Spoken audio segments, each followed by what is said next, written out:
အားလုံးပဲမင်္ဂလာပါ Learning Mathematics with Teacher Pinky Channel ကနေပြီးတော့ပြန်လည်ကြိုဆိုလိုက်ပါတယ်ဒီဗီဒီယိုလေးမှာတော့ Grade 12 Mathematics Chapter 6ရဲ့ Example 6 ပုံစံလေးကိုဆွေးနွေးသွားမှာဖြစ်ပါတယ်ဗီဒီယိုလေးမစတင်ခင်မှာ Teacher ရဲ့ channel လေးတွေဖြစ်တဲ့ Learning Mathematics with Teacher Pinky Channel လေးတွေကို Like and Subscribe လေးလုပ်ပေးခဲ့ကြပါအောင်နော်ကဲဒါဆိုရင် Teacher တို့ Example 6 ပုံစံလေးကိုစပြီးတော့တော်လိုက်ကြရအောင်အဲ့တော့ချေတို့ example 6 ပုံစံလေးကိုမသွားခင်မှာဒီချေတို့စာလေးတော့အနည်းငယ်ပြန်နှွေးဖို့လိုအပ်ပါတယ်အဲ့တော့ချေတို့အရှိက note တွေမှာပြောခဲ့သလိုပဲပေါ့နော် note video တွေမှာပြောခဲ့ပါတယ်ရှင်းပြခဲ့ပါတယ်ဒီချေ equation of a parabola အဲ့တော့ parabola နဲ့ပတ်သက်တဲ့ equation ၄ခုရှိရဲအဲ့ဒီအချိန်မှာဒီချေတို့ရဲ့ vertex ဒီဘယ်မှတ်မှာရှိမလဲဆိုရင် original ဖြစ်တဲ့ 0.0 မှာရှိမှာဖြစ်ပါတယ်အဲ့တော့ဒီချေတို့equation လေးခုပါတဲ့ဇယားကွက်လေးကိုပြန်ပြီးတော့လေ့လာလိုက်ကြရအောင်ဒီချက်တို့ပထမဦးဆုံးတွေ့နိုင်တဲ့ equation နှစ်ခုက y square equal to 4px နဲ့ y square equal to minus 4px အဲ့တော့ဘယ်လိုမျိုးခွဲခြားလဲဆိုတော့ဒီချက်တို့ parabola လေးဒီချက်တို့ရဲ့ axis of symmetry parabola ရဲ့ axis of symmetry ဒီx ဝင် u အတိုင်းတနည်းအားဖြင့် horizontal axis အတိုင်းသွားမယ်ဆိုရင်ဒီချက်တို့ open to the right နဲ့ open to the left ဆိုပြီးတော့နှစ်မျိုးတွေ့နိုင်ပါတယ် open to the right ဆိုရင်ဒီချက်တို့ y square equal to 4px open to the left ဆိုရင်တော့ y square equal to minus 4px ဘာကြောင့်လဲလို့ဒီချက်အဲ့တုန်းကလည်းပြောပြခဲ့ပူပါတယ် open to the right ဆိုရင်ချက်တို့ x ဝင် u ရဲ့အပေါင်းဘက်ကို parabola လေးကပွင့်နေတာဖြစ်တဲ့အတွက်ကြောင့်ချက်တို့ဒီနေရာမှာအပေါင်းဖြစ်ပါမယ် open to the left ကျတော့ချက်တို့ x ဝင် u ရဲ့အနှုတ်ဘက်ကို parabola လေးကပွင့်နေတာဖြစ်တဲ့အတွက်ကြောင့်ဒီနေရာမှာ minus ပါသွားပါမယ်ကဲနောက်ထပ်နှစ်ခုကတော့ဒီချက်တို့ axis of symmetry ဒီတနည်းအားဖြင့် y ဝင် u vertical axis မှာရှိနေမယ်ဆိုရင် open up နဲ့ open down တနည်းအားဖြင့်အပေါ်ကိုပွင့်နေတာနဲ့အောက်မှာပွင့်နေတဲ့ပုံလေးပေါ့နော်အဲ့တော့ချက်တို့ကဘယ်လိုမျိုးမှတ်မလဲဆိုရင် open up အပေါ်ပွင့်နေတဲ့အခါမှာချက်တို့ y တန်မိုးတွေဒီအပေါင်းပဲရှိတဲ့အတွက်ကြောင့် a square equal to 4by open down ဆိုတော့ချက်တို့ y တန်မိုးတွေဒီအနှုတ်တွေပဲရှိတဲ့အတွက်ကြောင့် a square equal to minus 4by ဟုတ်ပြီကဲဒါဆိုရင်ကျတို့ focus နဲ့ directrix ကတော့ကျတို့ဘယ်လိုလေးမှတ်လိုက်မလဲဆိုရင် focus ကအပေါင်းဆိုရင် directrix ကအနှုတ် focus ကအနှုတ်ဆိုရင် directrix ကအပေါင်းကျန်တာကတော့ကျတို့ပုံဆွဲမယ်ပေးထားတဲ့ equation ပေါ်မူတည်ပြီးတော့ကဏ္ဍတန်ဖိုးလေးတွေပြောင်းသွားမယ်ပေါ့နော်ဟုတ်ပြီကဲဒါဆိုရင်ဒီကျတို့စပြီးတော့ပုံစံလေးကိုကြည့်လိုက်ကြရအောင် sketch the graph of parabolaအဲ့တော့ကျတို့ sketch ဆိုတဲ့ဓာတ်လေးကိုတွေ့ပြီးဆိုတာနဲ့ကျတို့ကျင်းတီပေါက်ပုံဆွဲရတော့မယ်။ဘာပုံလေးဆွဲရမှာလဲဆိုရင် parabola ရဲ့ graph ပုံတနည်းအားဖြင့် parabola ပါတဲ့ပုံကိုဆွဲပေးရမှာ။အဲ့ဒီအချိန်မှာ तू ကဘာထပ်ခိုင်းထားလဲဆိုတော့ showing the vertex focus directrix and endpoints of the lattice random of each equation အောက်မှာပေးထားတဲ့ equation တွေနဲ့ပတ်သက်တဲ့ parabola ပုံကိုဆွဲပြီးအဲ့လိုမျိုးဆွဲတဲ့အခါမှာ cherry ရဲ့ parabola မှာအချက်၄ချက်ပါရမယ် vertex ရဲ့ focus ရဲ့ directrix ရဲ့ endpoints of lattice random ရဲ့ပါရမှာဖြစ်ပါတယ်ကဲဒါဆိုရင် cherry နံပါတ် A ကနေစလိုက်ကြရအောင် a square equal to 16yဒါဆိုရင်ဒီချက်တို့စဉ်းစားရမှာကဒီနေရာမှာ a square equal to 16y ဆိုရင်ဒီချက်တို့ a square equal to 4py ရှိတယ်လို့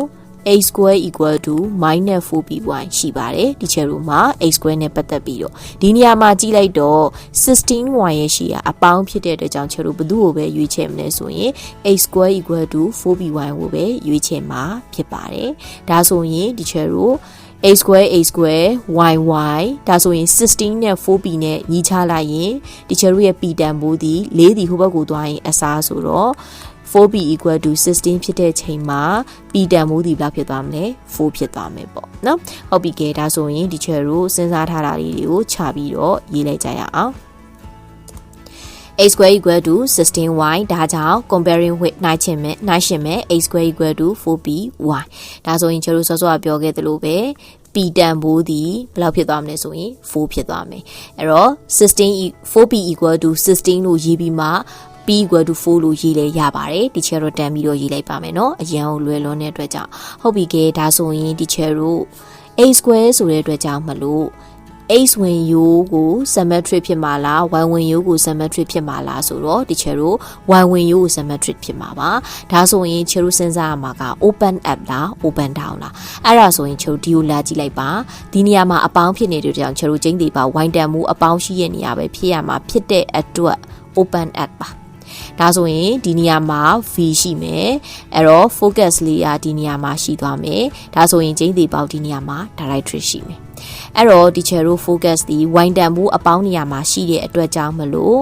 vertex ကတော့ 0.0 y တန်မိုးလေးပဲပြောင်းနေဆိုတော့ x က0 y နေရာမှာချေတို့ပုံမှန်ဆိုရင်တော့ 0.p ပေါ့အဲ့တော့ဒီနေရာမှာ p ဒီ4ဆိုတဲ့အတွက်ကြောင့် focus ဒီ 0.4 ဖြစ်သွားပါမယ်ဒီနေရာမှာ focus ကအပေါင်းဆိုရင် directrix ကချေတို့သိလိုက်ပြီး y = -4 ဘာကြောင့်ဒီနေရာမှာ y လို့ရေးလိုက်တာလဲဒီချေတို့ရဲ့ line ဒီဘယ်မြင်းပေါ်မှာရှိနေလို့လဲ y မြင်းကိုဖြတ်သွားတာဖြစ်တဲ့အတွက်ကြောင့် y အမှတ်ပဲရှိရဲဒါကြောင့် directrix y = -p အဲ့တော့ကျတို့ endpoints of the lattice random ကိုလိုချင်နေဆိုရင်ကျတို့ f ကိုဖြည့်ရမယ်ပေါ့နော် sorry ပါကျတော့ပြန်မဆွဲတော့ဘူးเนาะပြီးမှပုံကိုချောပြန်ဆွဲမယ်အဲ့တော့ဒီနေရာမှာendpoint ဆို lattice random တစ်ခုရှိမယ်ဒီနေရာမှာ endpoint တစ်ခုရှိမယ်ဟုတ်ပြီကဲဒါဆိုရင် endpoint ကိုစဉ်းစားတဲ့အခါမှာလေဒီချေတို့ y တန်မိုးကတော့မပြောင်းဘူး4ပဲဒီနေရာမှာလည်း4ပဲ h တန်မိုးကဒီဘက်ကိုလည်းရွှေ့သွားတယ်ဒီဘက်ကိုလည်းရွှေ့သွားတယ်အဲ့တော့ချေတို့ပြောထားပါတယ်ဒီချေတို့ရွှေ့သွားတဲ့ကောင်ဒီ 2p unit ရှိတယ်လို့ပြောခဲ့ပူပါတယ်ဒါဆိုရင် p တန်မိုးက4ဆိုတော့ 2p ဆိုတော့8ပေါ့အဲ့တော့ဒီဘက်က h တန်မိုးအပေါင်းကွက်ကိုသွားတာဖြစ်တဲ့အတွက်ကြောင့်အပေါင်း8ဒီဘက်က h တန်မိုးအနှုတ်ကိုလာတာဖြစ်တဲ့အတွက်ကြောင့် -8 ပါကဲဒါဆိုရင်ကျတို့စဉ်းစားထားတာလေးတွေကိုအရင်ဆုံးတစ်ချက်ချင်းရှာရေးပါမယ် vertex က 0.0 focus က 0.4 directrix က y = -4 endpoints of the lattice randoms က -8.4 နဲ့ x.4 ကဲဒါဆိုရင်ဒီချေရိုးကသူ့ကိုပုံလေးအချောဆွဲပါတော့မယ်ဟုတ်ပြီကဲဒါဆိုရင်ဒီချေရိုးပုံချောလေးစဆွဲလိုက်ရအောင် x ဝင်ရိုးရှိမယ် y ဝင်ရိုးရှိမယ် parabola ရှိမယ် directrix ရှိမယ်ကဲဒါဆိုရင် v ကဒီနေရာမှာရှိမယ် f က 0.4 ဒါဆို directrix က y = -4အဲ့တော့ endpoints of the lattice random က chero focus ကိုဖြတ်သွားတဲ့မြင်းပါဒါကြောင့်မလို့ဒီနေရာမှာ endpoint တစ်ခုဒီနေရာမှာ endpoint တစ်ခု -8.4 နဲ့ 8.4ကဲနောက်ဆုံးပိတ်ရေးကြည့်တာကတော့ဒီ chero parabola ရဲ့နာမည်လေးပါအဲ့ဒါကတော့ chero ကိုမေးခွန်းကခိုင်းထားတဲ့အတိုင်းပြန်ရေးရမှာဖြစ်ပါတယ် x² = 16y ဒါဆိုရင်နံပါတ် A ပုံလေးလဲဆွဲပြီးသွားပြီသူရှာခိုင်းတဲ့အချက်လက်တွေလည်းအားလုံးဖြည့်ပြီးသွားပါပြီ okay ဒါဆိုရင် chero B ကိုဆက်ပါမယ်အဲ့တော့ b ကပေးထားတာက y² = y² + xx = 0ဒီချေတို့လိုချင်တဲ့အတိုင်းမဖြစ်သေးတဲ့အတွက်ကြောင့်ပုံလေးကိုပြင်လိုက်ဒီမှာပေးထားတဲ့ equation လေးကိုပြင်လိုက်ပါမယ် +xx ဒီဟိုဘက်ကိုရွှေ့ရင် -xx ဒါဆိုရင်ဒီချေတို့ဝင်သွားပြီဒီဘက်မှာ y² ရှိမယ်ဒီဘက်မှာ x နဲ့မြောက်ဖော်ကိန်းတစ်ခုရှိမယ်အဲ့တော့ဒီချေတို့ဘာလေးနဲ့နှိုင်းယှဉ်မလဲဆိုရင် equation နှစ်ခုရှိတယ်တဲ့ကတစ်ခုနဲ့နှိုင်းယှဉ်ရမှာဖြစ်တဲ့အတွက်ကြောင့် -4px နဲ့နှိုင်းယှဉ်ပါမယ်ဒါဆိုရင်ဒီချေတို့ 4p = x ဖြစ်သွားပြီးတော့ p = 2ဖြစ်သွားပါပြီကဲဒါဆိုရင်ချေတို့စဉ်းစားထားတာလေးတွေကိုချပြီးတော့ရေးပါတော့မယ်အဲ့တော့ equation ကိုရွှေ့မှာဖြစ်တဲ့အတွက်ကြောင့်ဒီနေရာမှာ y² = -xx ဒါကြောင့် y² = -4px နဲ့နှိုင်းယှဉ်လိုက်တော့ p တန်ဖိုးသည်2ဖြစ်သွားပါတယ်အဲ့တော့စဉ်းစားပါမယ်အဲ့တော့ x ဝင်ရိုး symmetric ဖြစ်မှာလား y ဝင်ရိုး symmetric ဖြစ်မှာလားဆိုတော့ဒီချေတို့ဒီနေရာမှာ y² ကိုတွေ့နေတဲ့အတွက်ကြောင့်အဲ့တော့ x ဝင်ရိုးကိုပဲ symmetric ဖြစ်မှာပါအဲ့တော့ဒီနေရာမှာအနှုတ်ဆိုတဲ့အတွက်ကြောင့်ချေတို့ x ဘယ်ဘက်ချမ်းမှာရှိမလဲဆိုရင်ဒီချေတို့ရဲ့ parabola လေးဒီအနှုတ်ဘက်ချမ်းမှာရှိပါမယ်အဲ့တော့ဒီနေရာမှာ v ဒီချေတို့အကျန်းဆွဲတာမလို့เนาะဒီမှာထိနေရမယ်ဒီမှာ v ရှိမယ်ဒီဘက်ချမ်းမှာ f ရှိမယ်ဒီဘက်ချမ်းမှာ directrix ရှိမယ်ဒါဆိုရင် v ကတော့ 0.0 ဒီဘက်ကိုရွှေ့လာတော့ y တန်မိုးကတော့မပြောင်းဘူး h တန်မိုးပြောင်းသွားတယ်ဒီနေရာမှာပုံမှန်ဆိုရင် minus p 0ဘာကြောင့်လဲဆိုတော့ h တန်မိုးအနှုတ်မလို့အဲ့တော့ p တန်မိုးက2ဆိုတော့ minus 2 0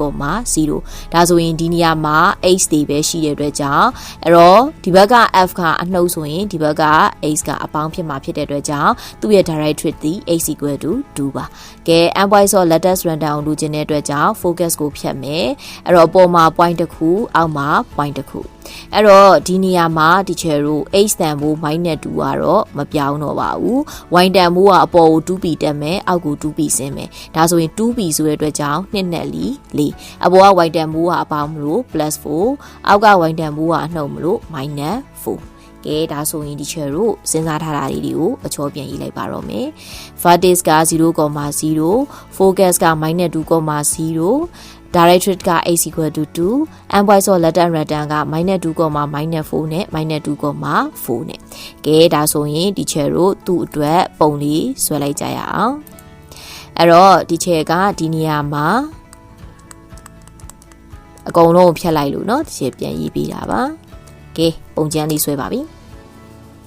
x ဝင်ရိုး y ဝင်ရိုး parabola directrix ကဲဒါဆိုတော့ဒီနေရာမှာ v ရှိမယ်ဒီနေရာမှာ f ရှိမယ်ဒီနေရာမှာ directrix ရှိမယ်ဒီနေရာမှာ n point of the lattice random ရှိမယ်နောက်ဆုံးအရေးကြီးတာက cherry parabola နာမည်လေးဒါကတော့မိခွန်းကပေးထားတဲ့အတိုင်းပြန်ရေးပါမယ် parabola သည် y square = y square plus xx = 0ပါကဲဒါဆိုရင်သူခိုင်းတဲ့အတိုင်း cherry ပုံနဲ့ဆွဲပြီးသွားပြီပုံမှာလဲသူလိုချင်တဲ့အချက်လက်ဒီအားလုံးကိုဖြည့်လို့ပြီးသွားပါပြီဒါဆိုရင် cherry example 6 ပုံစာလေးတွက်လို့ပြီးသွားပါပြီအဲ့တော့ကျတို့နောက်ဗီဒီယိုတွေမှာပြန်တွေ့ပါမယ်